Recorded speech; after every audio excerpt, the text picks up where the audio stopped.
Lunes de la 22ª semana del tiempo ordinario. Lectura del Santo Evangelio según San Lucas, capítulo 4, versículos del 16 al 30.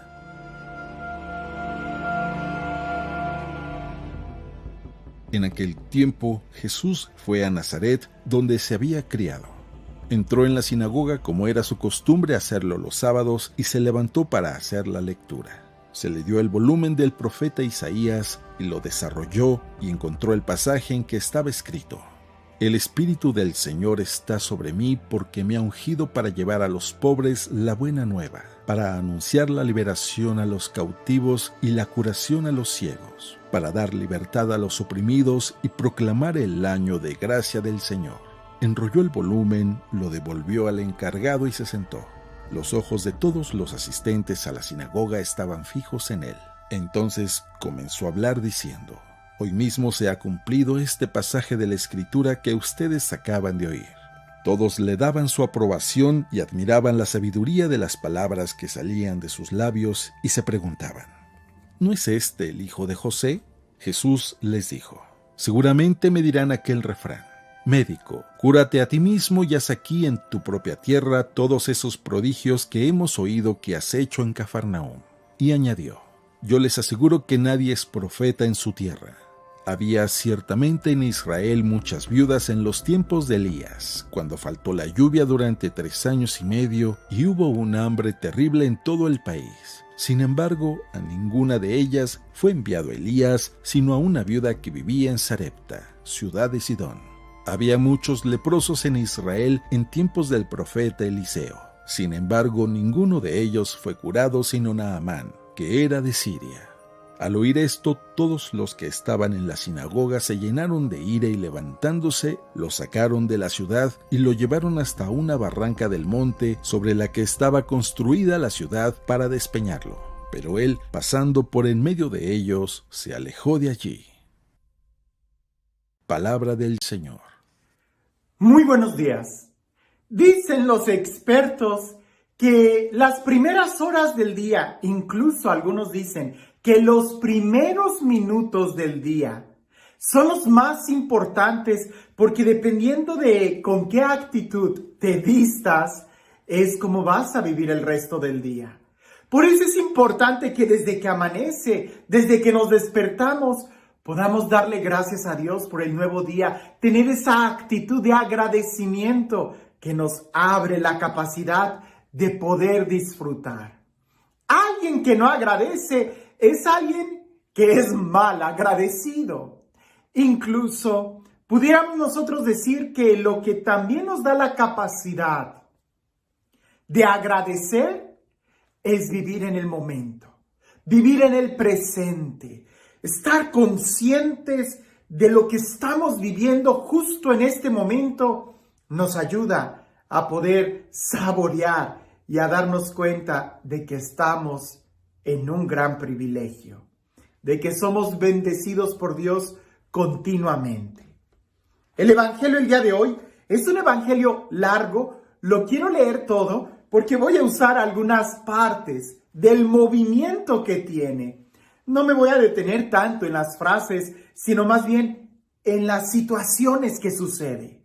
Es un evangelio que creo que ya casi no lo sabemos de memoria, porque es uno de los favoritos, sobre todo cuando se trata de muchas espiritualidades que hablan de esa relación con el Espíritu Santo. Pero sin más preámbulo, escuchemos lo que dice el evangelio. En aquel tiempo, Jesús fue a Nazaret, donde se había criado. Entró en la sinagoga, como era su costumbre hacerlo todos los sábados, y se levantó para hacer la lectura. Se le dio el volumen del profeta Isaías. Lo desenrolló y encontró el pasaje en el que estaba escrito: El Espíritu del Señor está sobre mí, porque me ha ungido para llevar a los pobres la buena nueva, para anunciar la liberación a los cautivos y la curación a los ciegos, para dar libertad a los oprimidos y proclamar el año de gracia del Señor. Enrolló el volumen, lo devolvió al encargado y se sentó. Los ojos de todos los asistentes en la sinagoga estaban fijos en él. Entonces comenzó a hablar diciendo: hoy mismo se ha cumplido este pasaje de la Escritura que ustedes acaban de oír. Todos le daban su aprobación y admiraban la sabiduría de las palabras que salían de sus labios y se preguntaban: ¿no es este el hijo de José? Jesús les dijo: seguramente me dirán aquel refrán: médico, cúrate a ti mismo y haz aquí en tu propia tierra todos esos prodigios que hemos oído que has hecho en Cafarnaúm. Y añadió: yo les aseguro que nadie es profeta en su tierra. Había ciertamente en Israel muchas viudas en los tiempos de Elías, cuando faltó la lluvia durante 3 años y medio y hubo un hambre terrible en todo el país. Sin embargo, a ninguna de ellas fue enviado Elías, sino a una viuda que vivía en Sarepta, ciudad de Sidón.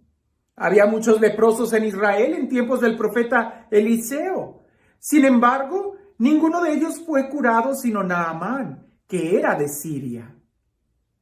Al oír esto, todos los que estaban en la sinagoga se llenaron de ira y levantándose lo sacaron de la ciudad y lo llevaron hasta una barranca del monte sobre el que estaba construida la ciudad para despeñarlo.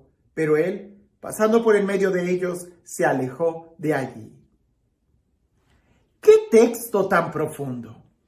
Usualmente nosotros dividimos este texto como en 3 diferentes momentos que los meditamos en diferentes días. Hoy quise leerlos así como aparecen juntos para que veamos cómo está el movimiento. Primero, Jesús tiene una costumbre, Jesús tiene un hábito, Jesús vive el momento y dice que como era su costumbre hacerlo los sábados, se levantó, fue a la sinagoga y se levantó para hacer la lectura. Lo que quiere decir es que él tenía el hábito de ir a la sinagoga y su participación en la sinagoga era activa, de tal manera que participa, se levanta para leer. Ay, el día de hoy, ¿cuánto cuesta encontrar un lector de todos los que están ahí sentados en la banca? Y más, porque si pensamos en todos aquellos que han sido bautizados, muchos no tienen la costumbre de ir a misa. Ya no hablemos de una necesidad, de una conciencia. Jesús tiene la costumbre, es algo habitual en él. Él va a la sinagoga, a pesar de quien él era, el Hijo de Dios, el Mesías, él va a la sinagoga. Segundo, se pone a servir, ayuda, le toca la lectura, él se para y lee.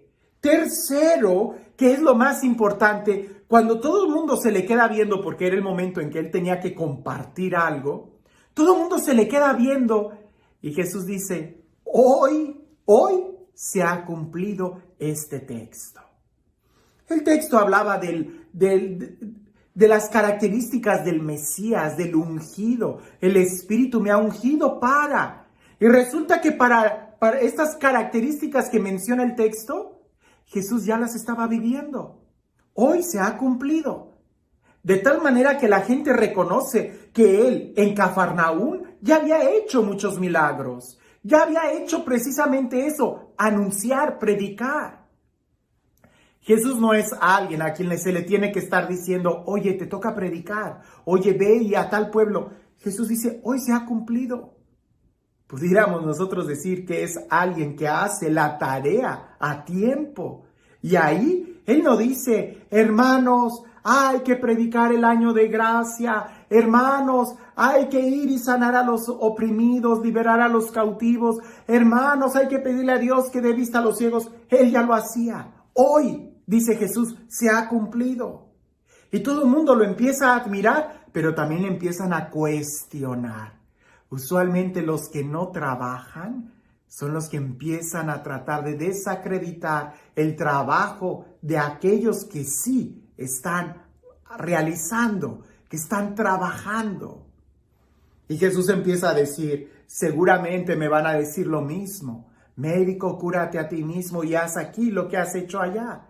Y luego él cuenta Dos textos, milagros del Antiguo Testamento, una viuda y un leproso. Resulta que estas dos personas vivieron el momento. Las dos personas no se quedaron solamente con una actitud tan pasiva de esperar que el día suceda, cambie, no, sino que confiaron y dieron actos y caminaron en fe. Ellos vieron el milagro. Cuando la gente escucha a Jesús hablar de esa manera, por supuesto que se sienten ofendidas. Jesús es alguien que trabaja, que vive el momento. Hoy, Él hace las cosas que tiene que hacer. Y es que en estos días estamos viviendo en la generación del mañana. Y sí, del mañana. No tanto por la tecnología, que ya es una tecnología muy vanguardista, sino por todos los pretextos. Mañana lo hago, mañana voy, mañana arreglo, mañana esto. Y así no vas a hacer nada. Jesús fue capaz de hacer todo lo que Él hacía porque Él vivía el momento. Él no dejaba para mañana la oración que tenía que hacer. Él no dejaba para mañana la necesidad de ir a la sinagoga. Él no dejaba para mañana la necesidad de ponerse al servicio, de leer, de predicar la palabra de Dios, de anunciar. Muchos de nosotros queremos vivir bajo la unción del Espíritu Santo. Y sí, queremos vivir bajo la unción del Espíritu Santo, pero dejamos para mañana el compromiso de orar, de leer la palabra. Y entonces así no vamos a poder hacer nada. Hay muchas cosas que se tienen que hacer. Y seguramente Dios va a encontrar quien las haga, porque así es. La pregunta es, ¿tú quieres ser parte de la victoria de Cristo? ¿Tú quieres ser parte del triunfo de Dios? No dejes para mañana lo que tienes que hacer hoy. Hoy se tiene que cumplir este texto en tu vida. Hoy. No dejes para mañana la oración, la lectura de la palabra, el predicar, el ayudar a alguien, un compromiso. Hazlo hoy. Porque ciertamente no sabemos si mañana vamos a tener una oportunidad. Hoy es cuando puedes hacerlo, hazlo.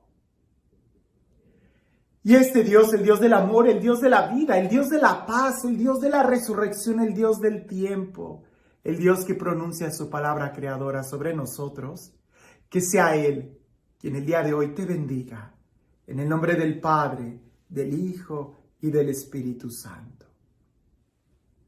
Hablando de la necesidad de hacer las cosas hoy y no mañana, cuentan que había un monje que era peregrino y una familia lo recibió en su casa para que pasara, comiera, descansara y al día siguiente hiciera otra vez su viaje, su peregrinación. Pero el padre de la familia le dice, hermano, ore con nosotros antes de bendecir los alimentos, háganos el honor de dar gracias por los alimentos y ore por la familia.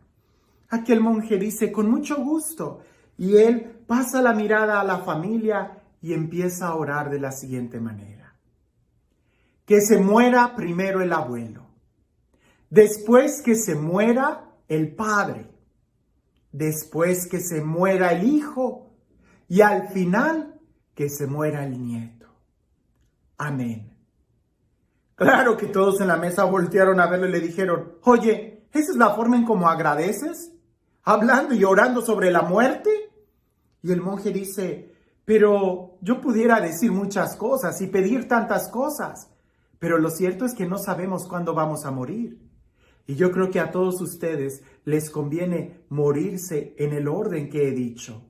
¿O acaso quisieran que primero se muriera el nieto, el hijo y al final el abuelo? La verdad es que nosotros no sabemos cuándo nos vamos a morir. No sabemos si mañana vamos a tener tiempo. Por eso hagamos lo que tengamos que hacer hoy. Te pudiera compartir una experiencia muy fuerte, porque sé, y de nombres, te podría decir estas 3 señoras que en una ocasión se reunieron y supe la historia de primera mano de una de ellas, de la última.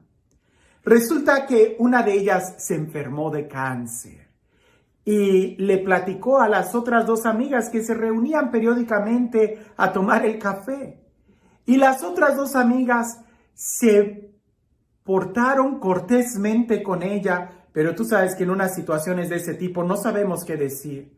Y las dos insistieron tanto en, ay, pobrecita, te vas a morir, cuánto lo siento, y tu familia. Y empezaron con actitudes así. Y la que estaba enferma se le quedó muy grabado esa actitud. Resulta que una de ellas, a los pocos días, murió en un accidente. Y la otra, a los pocos días de que murió su amiga en un accidente, a ella también le diagnostican un cáncer en la etapa terminal más agresivo y murió antes. La que tenía el cáncer en la primera etapa, cuando les dice a las otras, fue ella quien me dijo a mí lo que le había sucedido a las otras dos y que ella estaba profundamente agradecida con Dios porque al menos fue capaz de hacer las cosas que tenía que hacer. Yo te pregunto a ti, ¿tú sabes lo que tienes que hacer el día de hoy?